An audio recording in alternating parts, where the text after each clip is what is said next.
Paladin. Introduction. Begin at the beginning and then continue to the end. Lewis Carroll. One of my wife's cousins, her father's brother's daughter, Barb, and her cousin's husband, Marshall, were passing through town from Colorado to Ohio yesterday, and we lent them the spare bedroom. The room is recently unoccupied as my youngest son joined the Navy, and he is attending school currently in South Carolina. So rather than making them pay for a hotel room, they stayed with us. But that turned out to be fortunate for me. Apparently, Marshall and I are somewhat soulmates, or at least we're old friends that just met. After dinner, Marshall and I talked guy stuff, and my wife and Barb talked connections, cats, and coffee preferences. For Marshall and me, the discussion inevitably wound its way around to my disease. I've had similar discussions with a lot of people recently, so I have some experience with my elevator speech. For years, I was working with the Salvation Army during the summer in the social work office, and then in November, December, helping with the Red Kettle campaign as a volunteer coordinator. Then, about 8 years ago, I noticed it was becoming more difficult for me climbing stairs and getting up and into the 15-passenger van that the church used to transport the bell ringers to their spots. For the most part, I was still walking all right. But one summer, I was taking one of my older sons and his prom date to a downtown restaurant. Now, downtown St. Charles is one of the oldest parts of Missouri. Narrow cobblestone streets and tree-lined avenues bounded by eclectic tea and cookie shops. Walking down the uneven sidewalk, my foot caught a pavement stone and down I went, between two parked cars and nearly out into the street. My son, his date, and a couple of passers-by helped me up and into a nearby park bench to catch my breath. After a rest, the evening continued uneventfully. Later, recounting the events with my wife and my pastor, we decided that something was not quite right. Being a 20-year veteran of the U.S. Air Force, I had access to the VA, but up to this point I only went in for annual checkups and refills for my thyroid meds.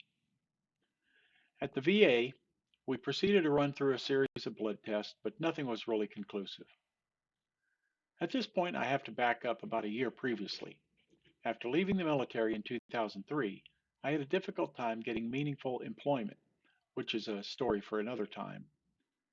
I met with a veterans benefit counselor who helped me to start a new career in social work. I was already doing social work through the Salvation Army. I just needed a bit more schooling to make it into a career. But, I explained to the guidance counselor, I thought I already used up my education benefits when I got my bachelor's degree in 2001.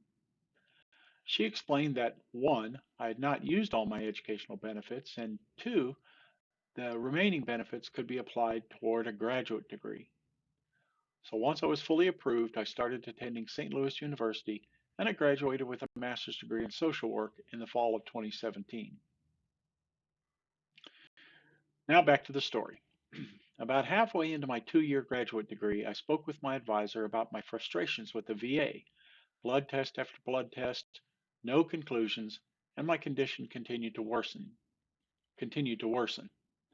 By now, I was walking with a cane. My advisor gave me a business card to a gentleman attached to a state senator's office who worked in the Veterans Affairs office. I contacted him and we completed some medical release forms. 3 days later, I was admitted to the main VA hospital, John Cochran in St. Louis, for a full battery of tests, including a muscle biopsy. The biopsy showed that I had inclusion body myositis, which is a degenerative muscle disease, and it affects the large muscle groups, upper and lower arms and upper and lower legs, plus a few more as will be explained later. By the time I graduated SLU in 2017, I was walking with a walker. By 2019, I was using a power wheelchair part-time. Now, as of this video in October 2022, I am full-time in a wheelchair and am losing the use of my arms. Talking with Marshall last night, he suggested that I begin video blogging my experiences for posterity. I tried doing some written blog posts in the past, but I never could quite get into it. And I may still incorporate some of those older articles here. We'll see. Visions and goals. Rather than doing a written blog post, I'm moving to a video blog for a couple of reasons. First, it's becoming more difficult to type. As I'm working out the script to this first post, I can no longer type with a keyboard. I'm forced to use the Windows on-screen keyboard and manually peck letters out, letter by letter, line by line, paragraph by paragraph. It's tedious. But as my disease progressives, as my disease progresses, I will have to adapt to a voice-only system at some point. Second, recording directly onto a video format will allow me to express my thoughts more fluidly, and hopefully I will reach a larger audience. A trigger warning though, which I should probably apply at the beginning of each video after this. My mind runs the gamut of subjects from music to politics to religion, and while I graduated college as a social justice warrior, I'm essentially a paladin at heart. I'm unabashedly a male, white, conservative, Republican, evangelical, Christian, so on and so forth. If any of these traits anger you, you should probably change channels now. One goal of mine is to try to document my journey with IBM, but I have a lot of catching up to do.